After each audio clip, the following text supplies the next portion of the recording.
Welcome back, everybody. Welcome to what I believe is week 2 of this semester. I find it real hard to keep track of what week I'm in when I'm not actually in the week. Schedule says I'm in week 2. So let's say that's the lecture I'm recording. We left off here. I was talking about NumPy as a tool to do array things in Python that is, you get the sort of memory layout and the speed, as we'll kind of see, of C arrays, but we still get to write Python, which is great. I kind of said this at the end of lecture last time. There's so many tools to work with arrays in NumPy or data frames in Pandas, as we'll see briefly. You don't need to write loops. If you're writing loops, you're not actually using the tools properly, so no loops in this course. I think I said this in 383, like I write so few loops in my life now because I've sort of learned this style, this sort of higher level, in some cases functional style, but let's move on. Okay, I'm going to, this is the Jupyter notebook I had before. And I said this last time too. Let's see, right? Gotta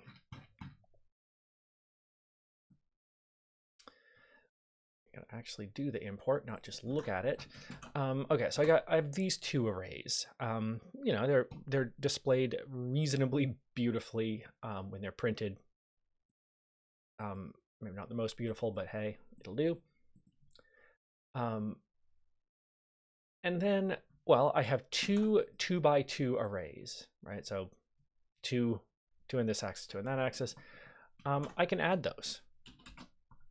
So that's an element by element addition. So 1 plus 1 is 2, 2 plus 0 is 2, 3 plus 0 is 3, 4 plus 1, this one is 5. That's nice. And again, you could have written a for loop or nested for loops or whatever to add two arrays element by element. I have faith in you, but that's a lot more beautiful. All these operations are element by default. You might have some opinion about what it means to multiply matrices. That's not what this does. The plus, minus, times, divide, those basic operations are element by element across the array. So these two things had better have, like, in some way a similar shape. Let's for the moment say the same shape. There is a thing for matrix multiplication. It's the at operator, which, I mean, citation needed, but I think it was added really for this kind of case where the numeric library people needed two multiplications, the element one and the linear algebra one. So they have this other thing they can use for that. You can also multiply by a constant, right? So that's apply this operand to every element in this array. That's sometimes handy. I've done it. I have done it within the last hour of my life for this, where I had to fix the sign of every array element.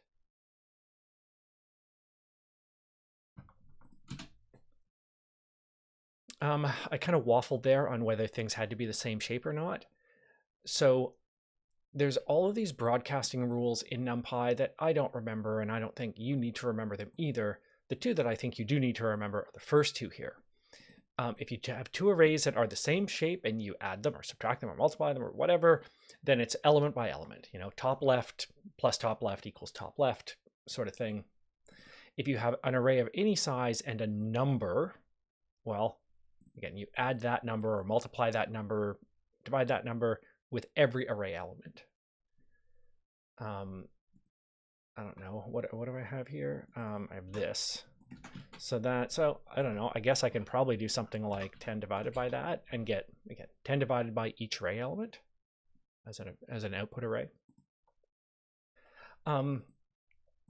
There are various rules that are like, if you have, like, an array of 100, one-dimensional array of 100 things and some big array of 100 by a million by a million by a million, you can sort of stretch one operand out to cover the other one. If if I had to do that, like I don't remember ever having to do that. If I had to do that, I would have to come to this page myself and figure out what are the rules exactly. Is this really what I meant or not? In addition to the sort of operator overloading happening on those, there's methods, a bunch of very useful methods. So .sum does, I guess, kind of what it sounds like. It's add them all up. So 1 plus 2 plus 3 plus 4 is 10. That's what's going on there. Or I can say, so let's keep that on the screen, sort of along which direction. So I don't want to add up the whole array. I want to add up the columns, or I want to add up the rows. And I can express that. And obviously if it's some, again, huge 10-dimensional array, I can choose which ones I want. There's a bunch of sort of aliases here where, yeah, I can call the .sum method, or I can call the sum function from the NumPy library and give it the argument, give it the array as the first argument. Those are the same deal. You know, for some things, both of them exist. For some, only the function exists.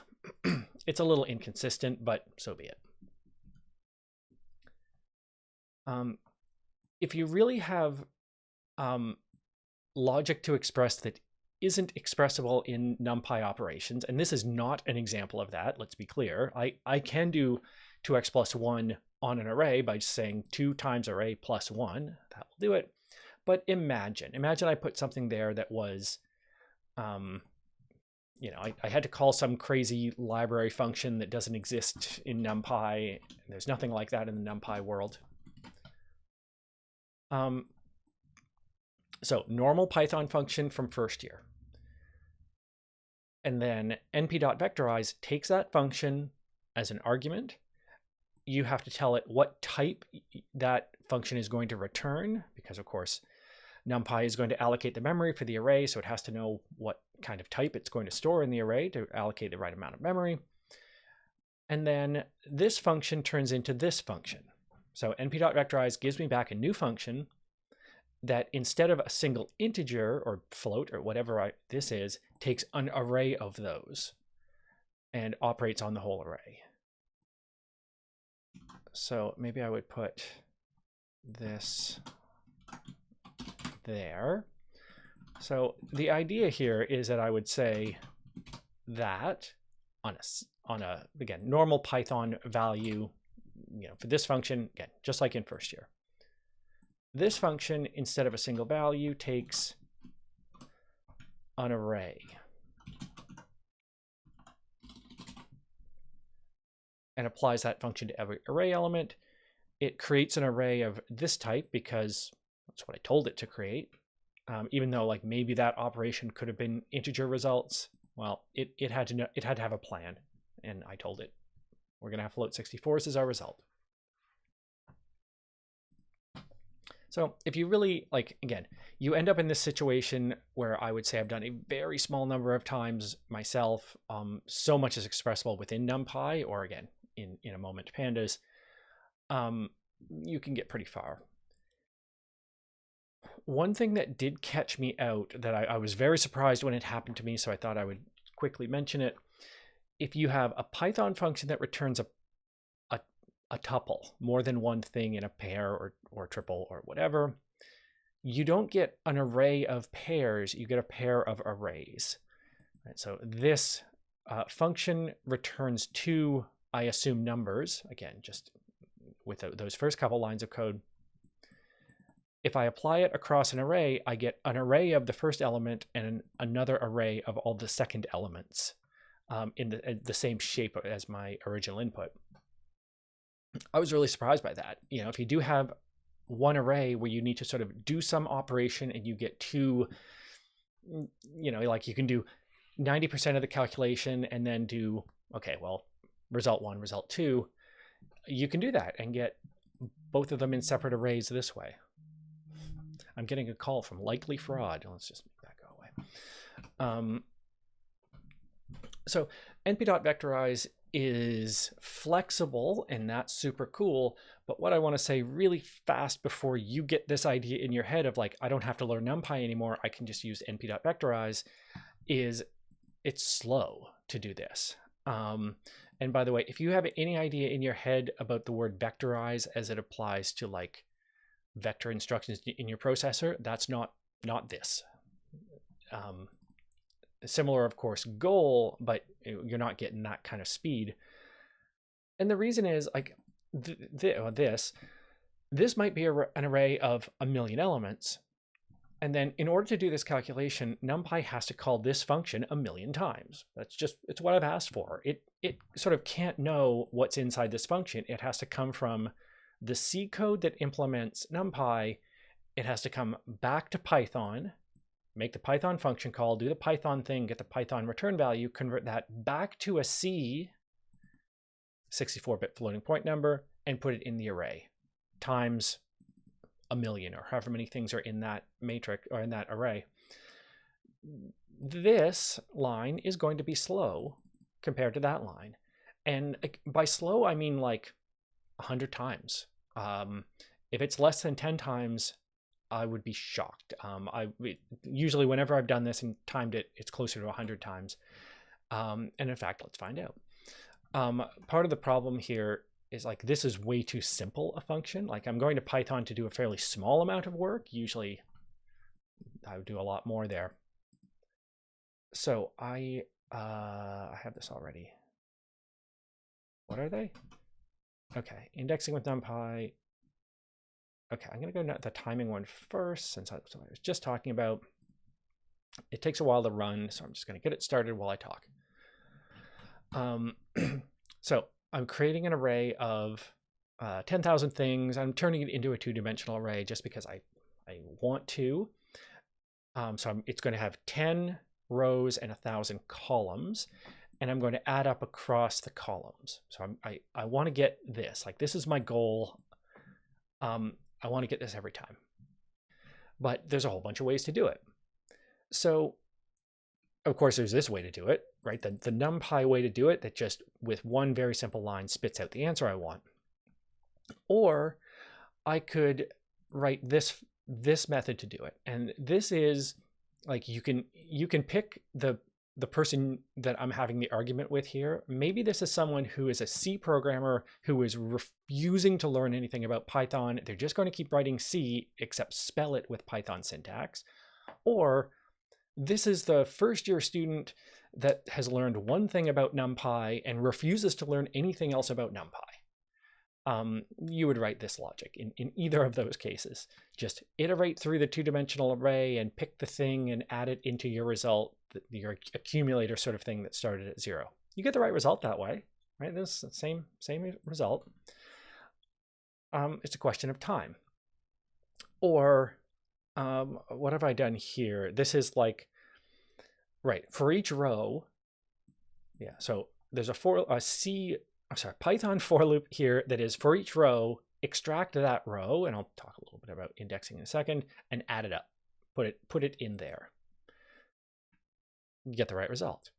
Or somebody pointed this out to me. Like, I didn't know you could take a NumPy operator sort of function and call reduce with it.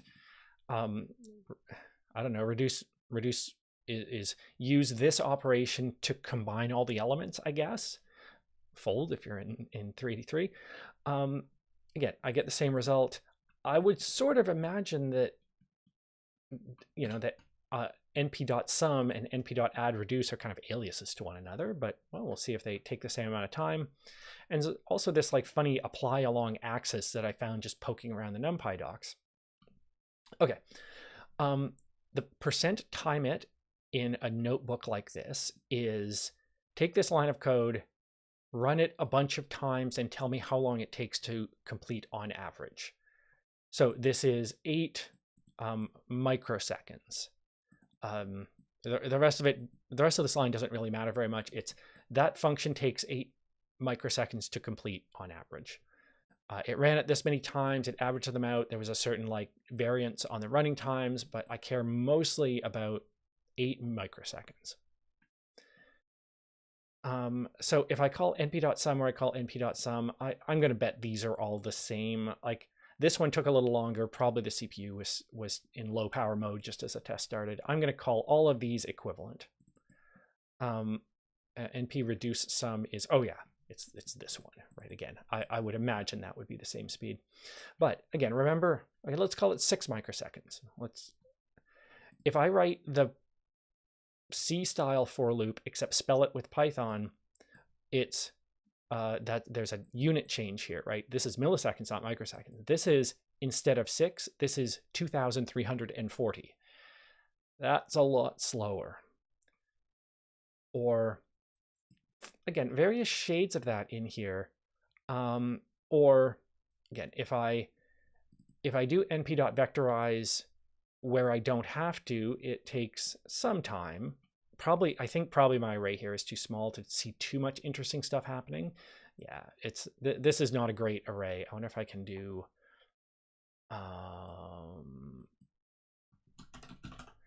something a little more fun.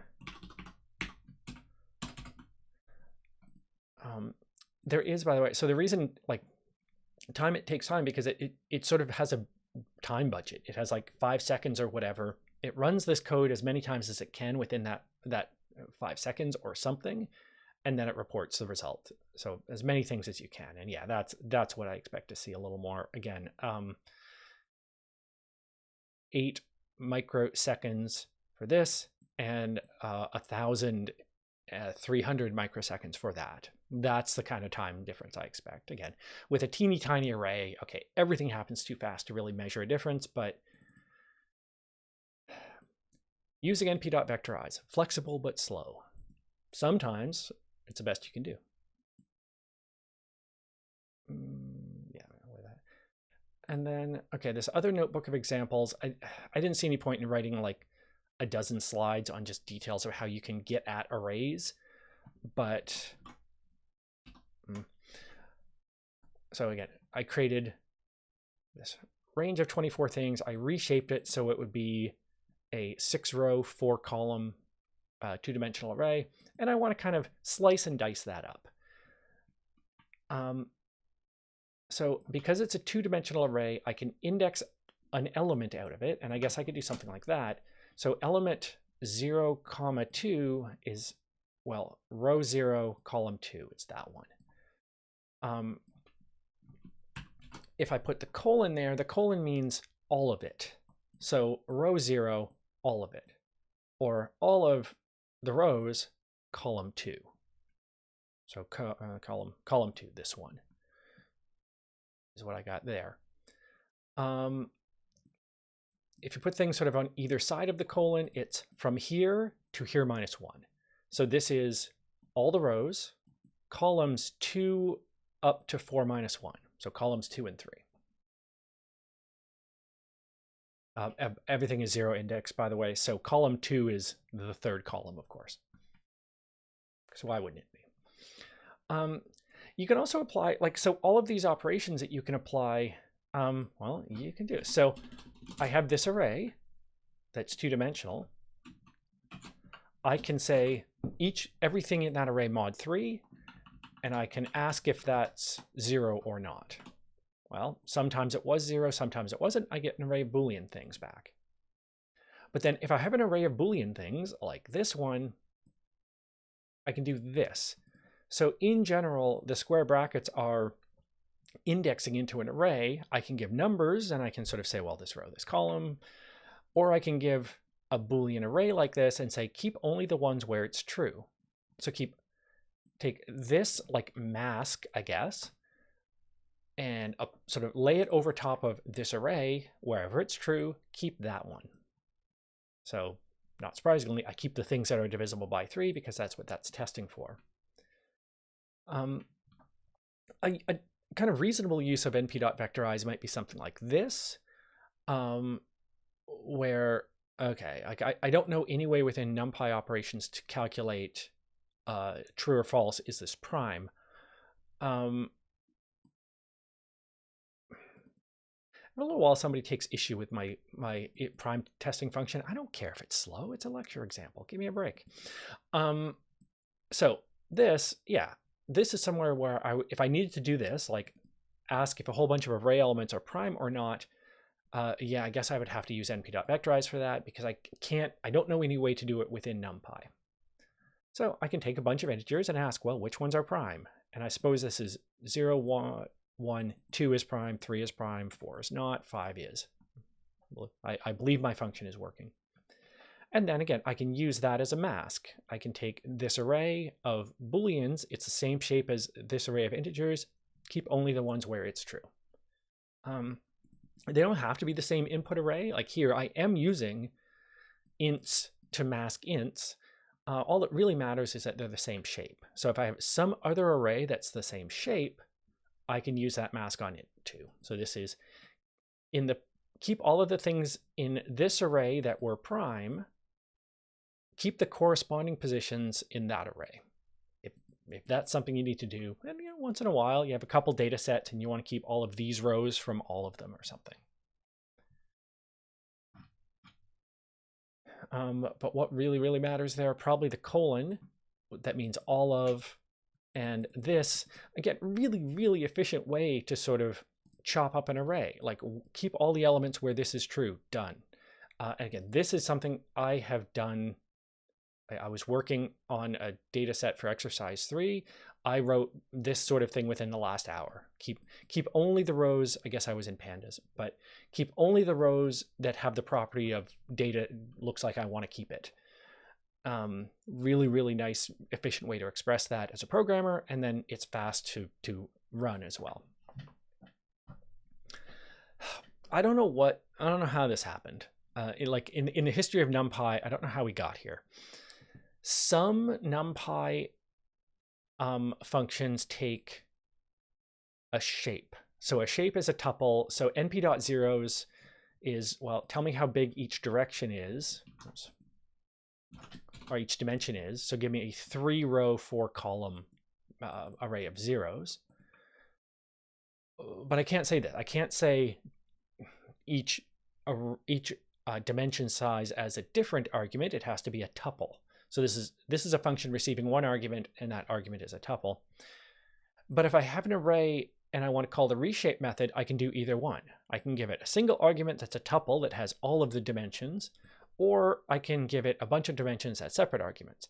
But if I want to call the reshape function, not the method, I have to do this. I have to give it the array as a first argument and the array dimensions as the next argument as a tuple. I can't do this because, and I don't know why. This one catches me, I would estimate, exactly 50% of the time. np.random.rand, you must give the dimensions as separate arguments. np.random.random, you must give one argument that's a tuple of all the sizes. I don't know why. Like I don't know how. I don't know how this ended up being the way it is, but make a note. So NumPy is great at arrays. Great. NumPy is really fast. I'd be willing to bet, like if you went to whatever the timing thing here, like if you compared how long does it take NumPy to add up all the things across the rows of an array and get and you wrote the same code in C, I bet NumPy is either competitive or faster. That's my bet. Depending on a lot of details and how you want to tell that story. But arrays aren't the only data in the world, not by a long shot. If you've looked at, say, exercise 1, yeah, there's other stuff out there. Pandas is a library to create or to do to manipulate data frames in Python. If you've worked with data frames in any other programming language, the same concept at least. But if not, so a series is basically a column. It's a one-dimensional array. It's stored like a NumPy array. Maybe I should be putting a footnote on that. At least it's conceptually a series as a NumPy array. The internal representation, who knows? A data frame is a bunch of series. I keep saying column because in my mind, a series is a column, but a data frame is a collection of series Well, okay, you have rows and columns.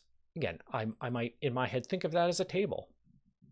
The thing that's weird about pandas data frames are the labels. Every row in a series and a data frame have a label that you can use to refer to it, to index it. If you have taken a database course, good. If you haven't taken a database course, take a database course sometime. Or at least if you care about data science. So these are all the same concepts from a SQL database: columns and tables and rows and primary key.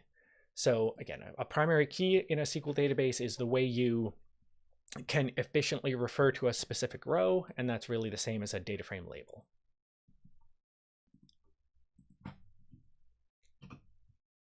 So the way we work with pandas, just like with NumPy, we usually import it with a shortcut like that, or with a shorter alias, just because you're going to use it a lot. It's nice to type fewer characters. And then we can create a data frame, which again is sort of the primary data type that you use with pandas is the data frame. It's made up of series. Sometimes you're going to work on the individual series, but you're going to usually carry around a data frame. So there's a bunch of ways to construct a data frame. This is one, and there's a column called value, a series called value, and this is its data, and there's a series called word, and this is its data. So you get columns with these sort of headers and an automatically generated label on each one. If I do that in, maybe I should start a new notebook, but I'm not going to. It looks pretty. Like it looks prettier in a Jupyter notebook. Another reason that you might want to use Jupyter notebooks, don't necessarily be attracted by the shiny. If you just print it, it looks, again, less beautiful, but the same content. Right. Thank you, past me, for the screenshot. So yeah, the label, this thing that is the sort of unlabeled leftmost column when you display the thing is the index. So somehow, like, this row is called 1. It has label 1 or index 1. Label and index do seem to be used interchangeably in the pandas world. Again, that row label. Actually, wanting to index the individual rows is weird. That's not something we're going to do because, again, we're going to do data frame operations all at once, or operations on an entire column all at once. Things like this. So if I have this data frame that has a column series labeled value, so again, it's you know, this column series don't print as beautifully as data frames, but still. So I can multiply by 2. So take each one of these values, multiply each one of them by 2, just like I would with a NumPy array. And you'll notice here that the labels get kind of carried around, right? So the fact that this was row with label 1, that got carried through that calculation. The value got doubled, the label came along for the ride. And then I can add that column into the data frame. So create a column in the data frame with those contents, and in they go.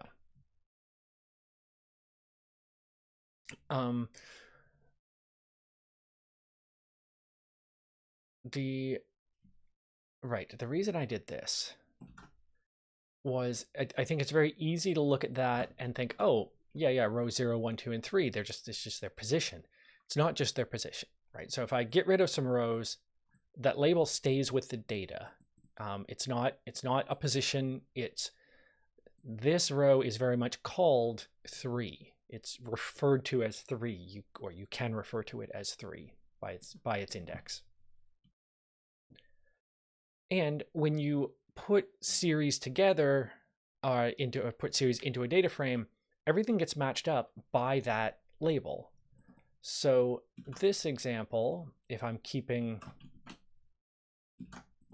if I have some series where, again, note, right, the labels are in a different order, but they're values that correspond to labels in this data frame. If I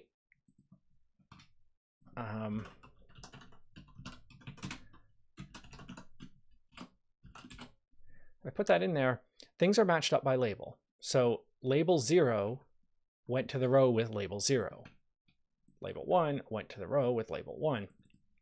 This is kind of weird behavior. And by the way, the one that's missing became not a number, a sort of marker of missing data.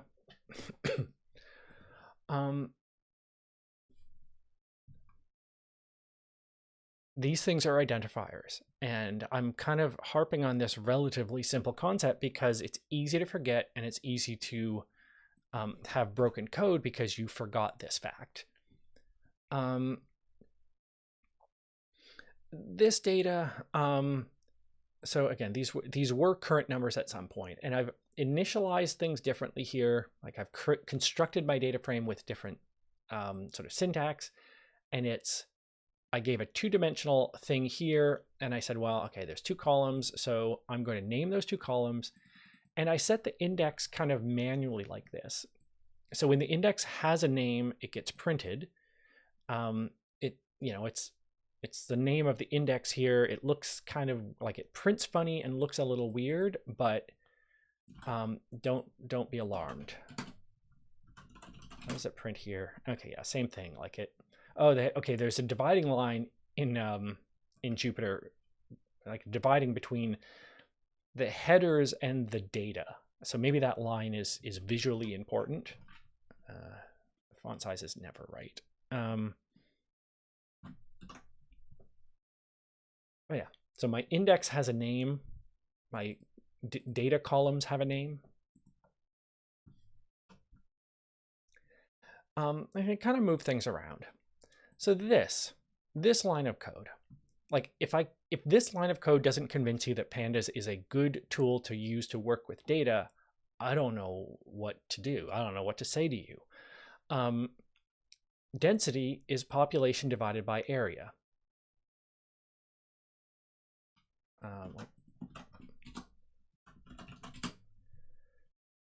And that just calculates that column and fills it in and adds it to my data frame.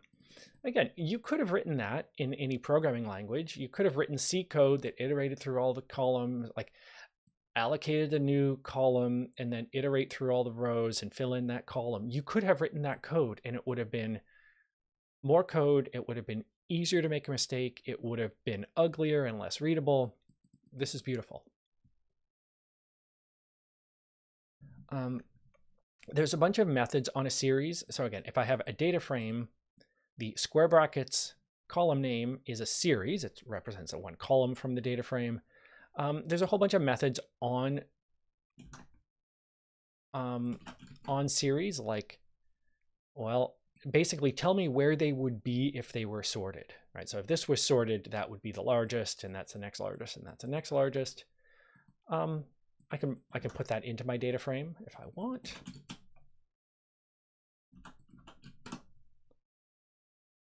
Or again, I can apply basically anything I can do in NumPy, I can do to a Pandas series. So like apply one of these vectorized functions, sure, I can do that. It will operate on every element in the collection.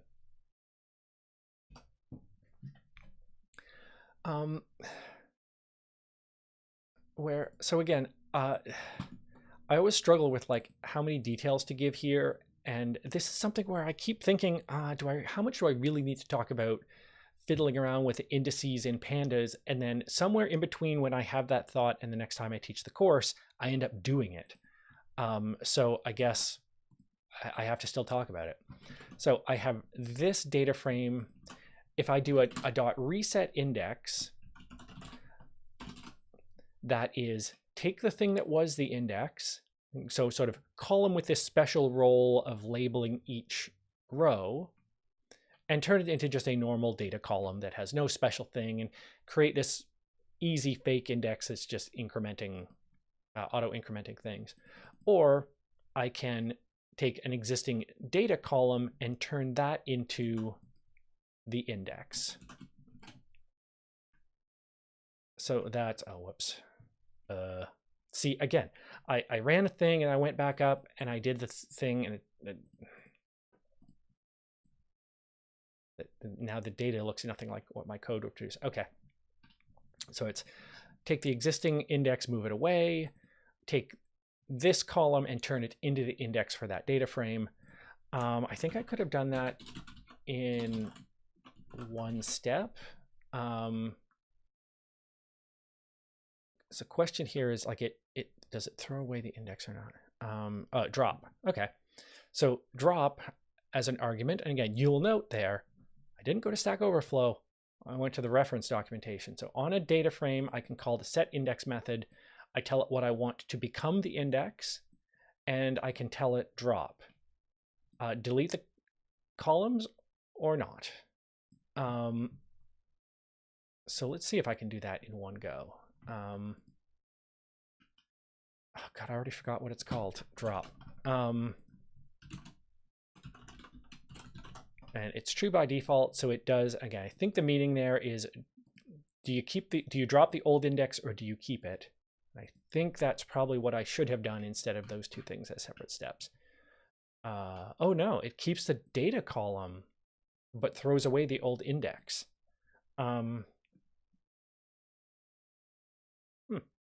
Okay, not what I meant then. There's some way to do that. There's some way to move the old index out and put a new index in one operation, and I don't want to find it in the middle of recording a lecture, but it exists, I think. Okay. That is what I want to say about pandas. Exercise 1 is sort of a warm-up for pandas, a little bit of NumPy, mostly pandas. These are tools we're going to be using all semester, so let's get started on them. But I'm going to move back to sort of more conceptual data science-y things. Again, remember the data science pipeline. Well, determine the question.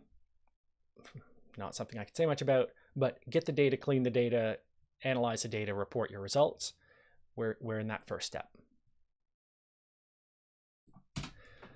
So where does data come from? It depends. Maybe you just have files that you have to read, and this is going to be the case mostly in this course because it's just easy for me to say, well, here's a zip file with the exercise N data sets, go for it. It's a lot harder for me to like set up a database server or something. So you could just program. You, I assume, know how to read a file in your chosen programming language, but there's some pretty common file formats that Pandas knows how to read. Let it do the work for you. And I'll come back to that. Like I said, databases. Well, okay, I guess I could set up a SQL database that you could read data from for exercise N, but then you would have to kind of be on campus or be able to connect to the database. And then of course, what a bunch of you would tell me is I haven't taken a database course yet because it's not a prerequisite. So I could do that, but I'm not going to. Maybe the data's online somewhere. Maybe you have to somehow make web requests to get whatever the data is, and then I think store it, right? Like, don't make the request, get the data off the web, and then do analysis step 1, 2, 3, and 4. Get the data, put it in a file. Do that, then think about analysis step 1, 2, 3, and 4 as a separate program, so you're not repeating this over and over and over again. You're presumably going to get some machine readable format back from your API, JSON or XML or something. Once in a while that's going to fail because that's what happens. I have code that I am, the primary maintainer of that deals with this. And once in a while I get an email that's like, this failed. And it's okay because I wrote the code remembering that sometimes APIs failed. Nothing broke. The user just got an error message that said, you can't do this right now. Just come back in a bit. Then they email me. But anyway, the Twitter API is, a pretty, I think, understandable example here where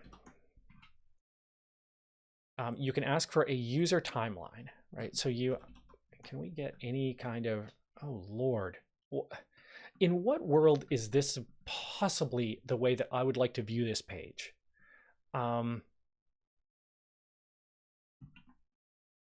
Sure. I can make a request to this API, or sorry, this URL for this Twitter user's most recent, I guess, probably 2 tweets. And I will get a response like this that is JSON and it represents those tweets. There's going to be a lot more details there that I'm sure are documented if I scroll far enough. Oh, if I scroll the other way. Again, what kind of parameters can I give when I make the query? What do my results look like? But yeah, if that's something I need, I want, again, the user's most recent tweets, I can make that HTTP request, get back the thing as a machine readable something. Or maybe the data's, so that this is okay, like if you do this, that's great, you need an API key or whatever. If the data's online but not in a machine readable way, well, HTML is technically machine readable. You can extract data from HTML if there's like a table or something. If you're doing this, you're having a bad day. It's possible to scrape HTML and get data out of it. If you can do anything else, do anything else, but sometimes you can't do anything else. Most notably, like HTML is not as beautifully structured as something like JSON or XML. Maybe you need something like Beautiful Soup, whose job it is to parse like syntactically invalid HTML, which of course shouldn't exist, but here we are. Assuming you have files, on disk or locally or whatever, there's still a bunch of ways data can be represented in them. You could, again, if things are bad, you could manually construct the data frame. I'll do a couple examples of that with XML in a little bit. But there's a lot of really nice common file formats like CSV. And I feel like sometimes people are like, what am I supposed to call this? Probably cities.csv. People like, I don't know, like treat CSV like there's some sort of magic black box, like an XLSX file. They're not. CSVs are text files. They're comma separated values. So in between each column is a comma, in between each row is a new line, character return new line maybe. That's it. So that's a perfectly valid CSV file. I could double click it and open up whatever spreadsheet program, but I don't want it. I'm a programmer. I want to use it that way. There is a Python CSV file. It's probably not what we want to do here. What we want to do here,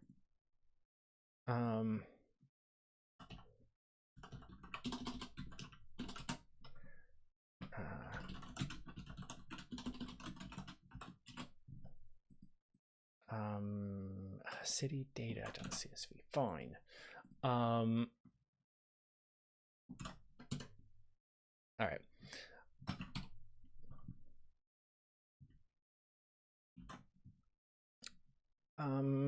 Yeah, so I can take this thing and read it like that.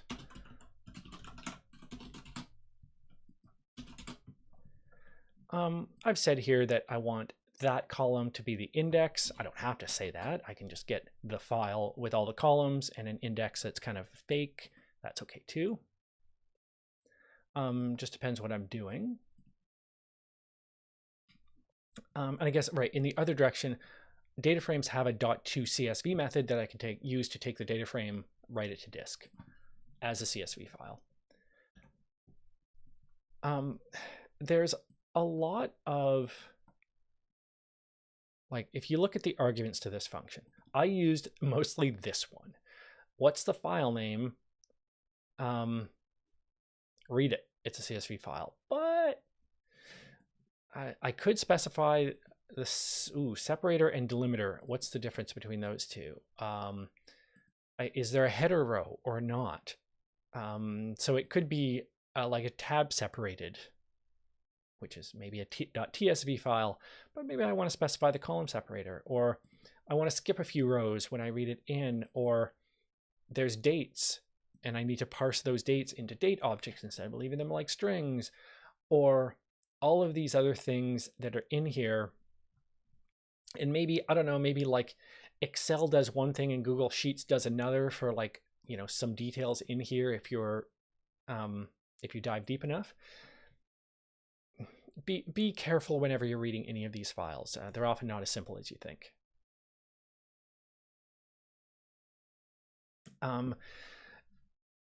The sort of more like CSV is a very common thing for tabular data. It's very simple. Maybe it's too simple.